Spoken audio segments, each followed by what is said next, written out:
PTC CAR, National Police Training Institute, PTC CAR Teachers Cup, Baguio City. I hereby declare that 99 police trainees of the Public Safety Basic Recruit Course, PTC CAR Batch 2024-02 plus Hirang Alam, for successfully completing all the requirements of the course, graduates effective today, June 20, 2025. Congratulations.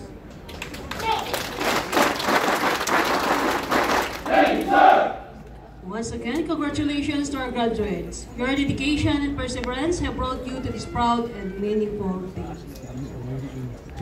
We now move on to one of the highlights of this program. May we request our guest of honor and Chief PTC CAR for the distribution of awards for our deserving police students in recognition to their outstanding performance. May we also request the police trainees to please fall in line. We shall now begin with the awarding of the Declaration of Graduation. Citation reads: Republic of the Philippines National Police Commission, Philippine National Police, National Police Training Institute, Police Training Center, Cordillera, Administrative Region, Teachers Club, Baguio City. General Orders Number 2025-46 and 47. Pursuant to PTC CAR Academic Board Resolution Number 2025-10, dated June 17, 2025, the following named police non-commissioned officers of the Philippine National Police with unit indicated opposite their names successfully completed the prescribed programs of instructions for public safety basic recruit course with a credit of 960 hours covering the period from December 20, 2024 to June 20, 2025.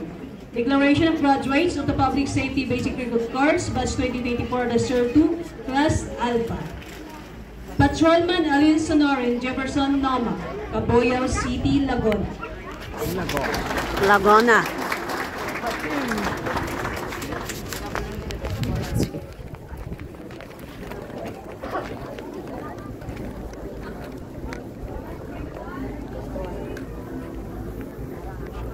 Patrolwoman Balyao Geneva Umawan, Tabuk City, Kalinga.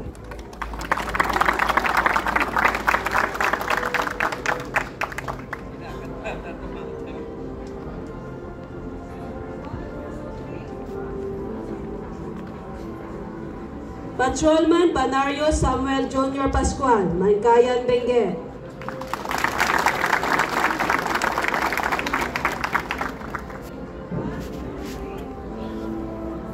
Patrolwoman Banyao Jessa Paligas, Tabuk City, Kalinga.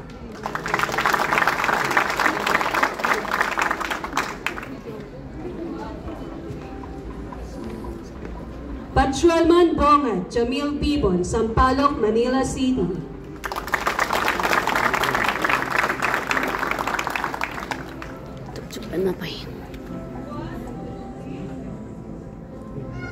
Patrolman Bulaklak Jomer Pardo, Alicia Isabela.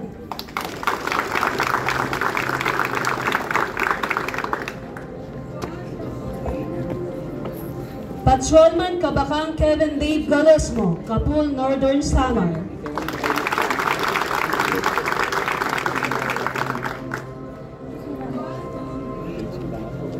Patrolman Kabatingan Gilbert Jr. Sauro, Kapul, Northern Samar.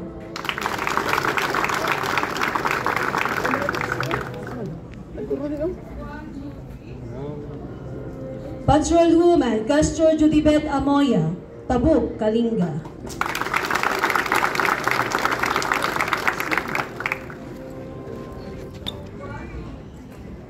Patrolman Colingan Bensi Jr. Rofin, Mankayan, Benguet.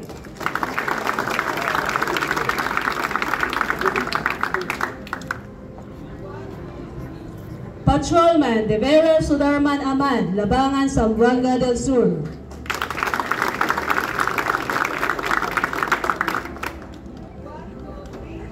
Patrolman Guardiano Jason Ortego, Kapol, Northern Samar.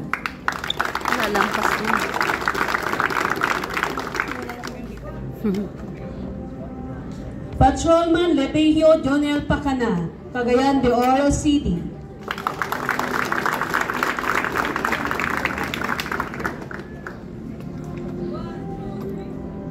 Patrolman Matito Patrolman Montero Dixie Maris Apur, Malo, Davao de Oro.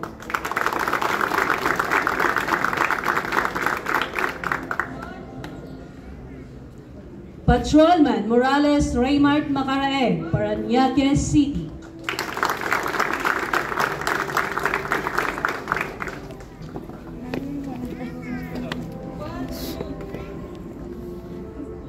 Patrolman Moya Laitos Catarongan, Capon, Northern Samar.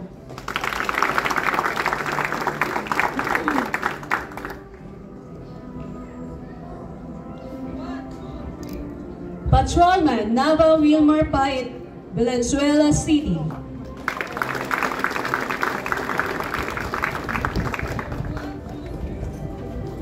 Patrolman Pasayan Jason P, Pinukpok, Kalinga.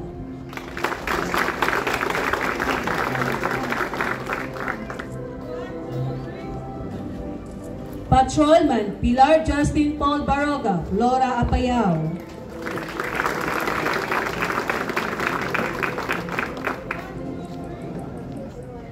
Patrolman Regala John Carlos Aguila, Caloocan City.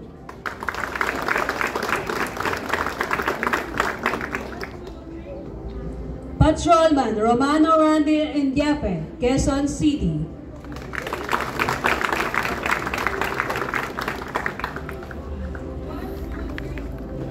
Patrolman Senica Carlo Christian Verona, Montalban, Rizal.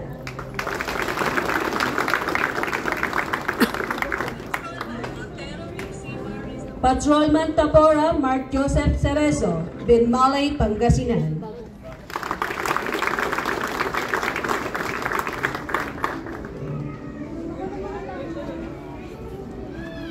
Patrolman Tan Daniel Ocampo, Tondo, Manila City. Patrolman Tome Joshua Dumaga, Tondo, Manila. Patrolman Wadwadan Kelly Andaya, Balbalan, Kalinga.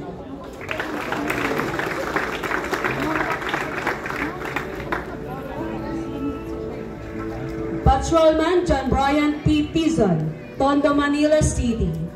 He is also a recipient of Certificate of Commendation as Class Secretary.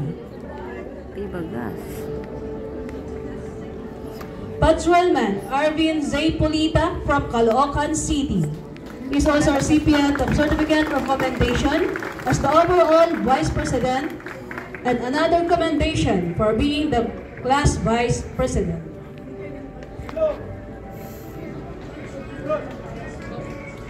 Patrolman Elmar Jerome J. Milambilin from San Pedro, Laguna is also a recipient of Certificate of Commendation as the Battalion S4. Patrolman Gerald M. Molina from Commonwealth, Quezon City is also a recipient of Certificate of Recognition for being the highest in aptitude with an average of 95.54%, and another award of commendation for being the Battalion S3. Patrolwoman Kimberly Silieva from Taguig City. She is also a recipient of Certificate of Recognition for being the highest in physical fitness test with an average of 99.58%. Also a recipient of Certificate of Commendation as Overall Public Information Officer, and another commendation for being the Class PIO.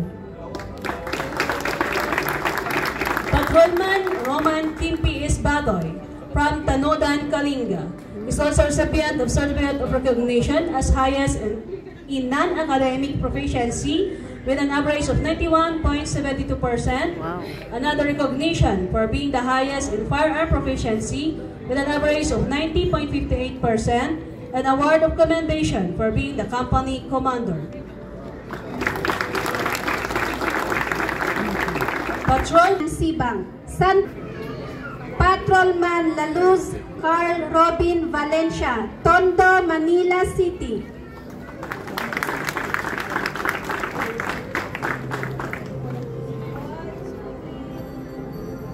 Patrolman Largo Jeffrey Pahora, Tondo, Manila City.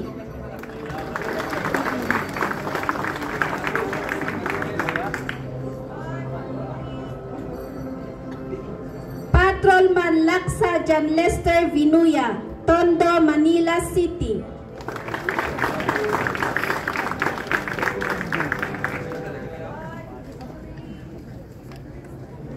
Patrolman Loreniana Morris Acevedo, Surigao del Sur.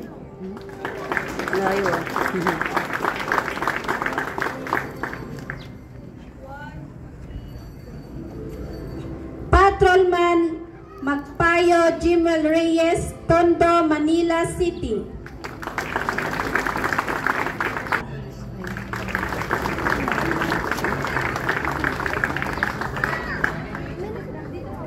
Patrolman Marcelo Robert Torcelino, San Luis, Caloocan City.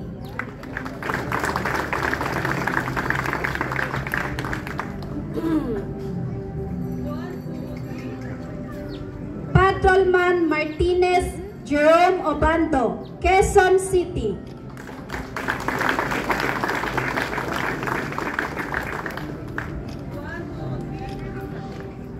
Patrolman na Luis Vladimir Jimenez, Paco, Manila City.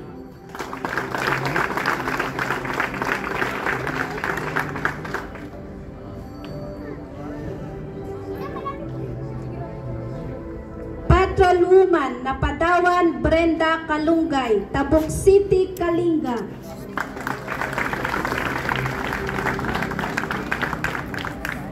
Patrolman Ogahayon Dimple J, Davao Oriental, Mindanao.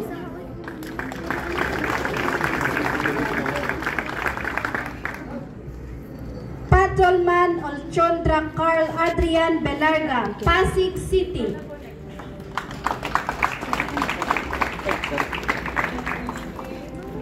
Patrolman Oriel Jason Batan, Tondo, Manila City.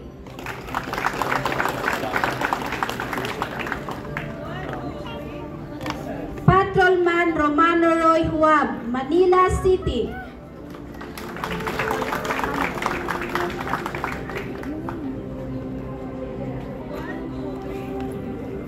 Patrolman Serrano Jun Ruiz Alfaro, Caloocan City.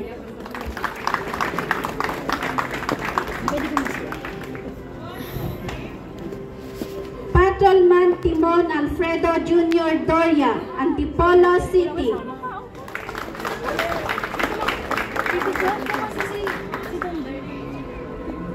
Patrolman Tison Ivan Muñez, Santolan, Malabon City.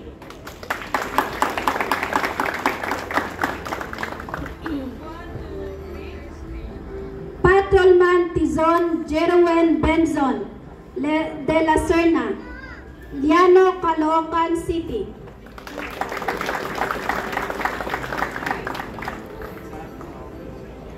Patrolman Toling Robert Ilagan, Caloocan City.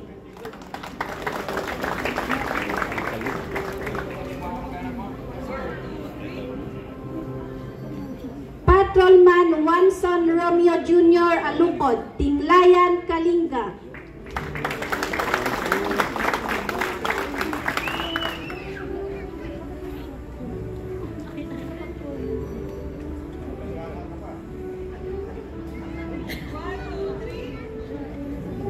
Patrolman Florence Rodolfo N. Castillo, Manila City.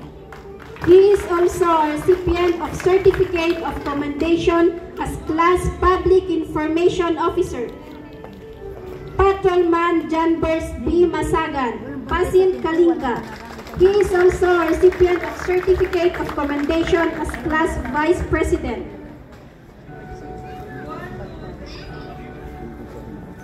Patrolman Michael John A. Prado, Longos, Malabon City. He is also a recipient of Certificate of Commendation as Company President. Patrolman Randall Dante S. Rosalin, Agusan del Norte. He is also a recipient of the Certificate of Commendation as the company commander.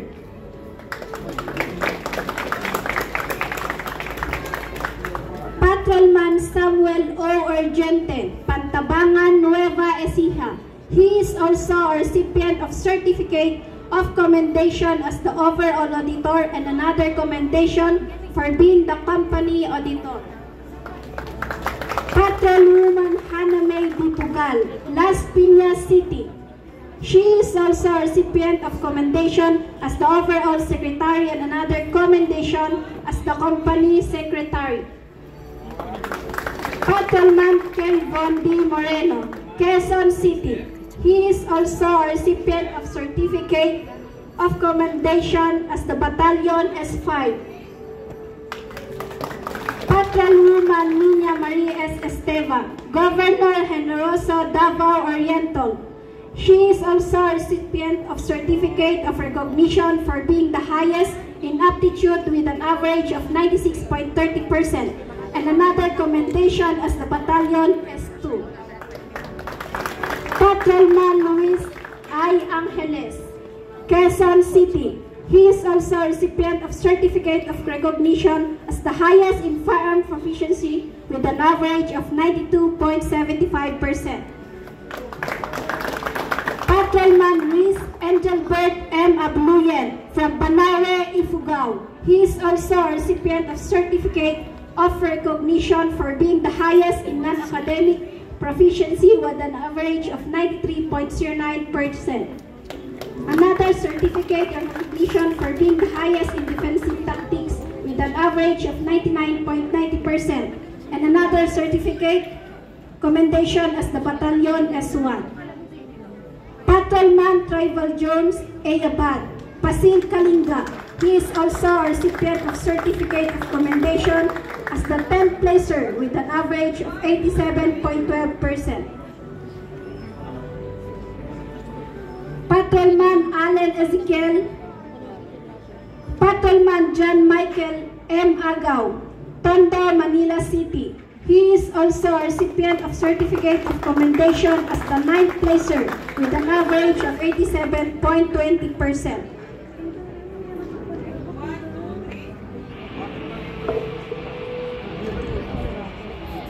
Patrolman Allen Ezekiel Cese, Tondo, Manila City.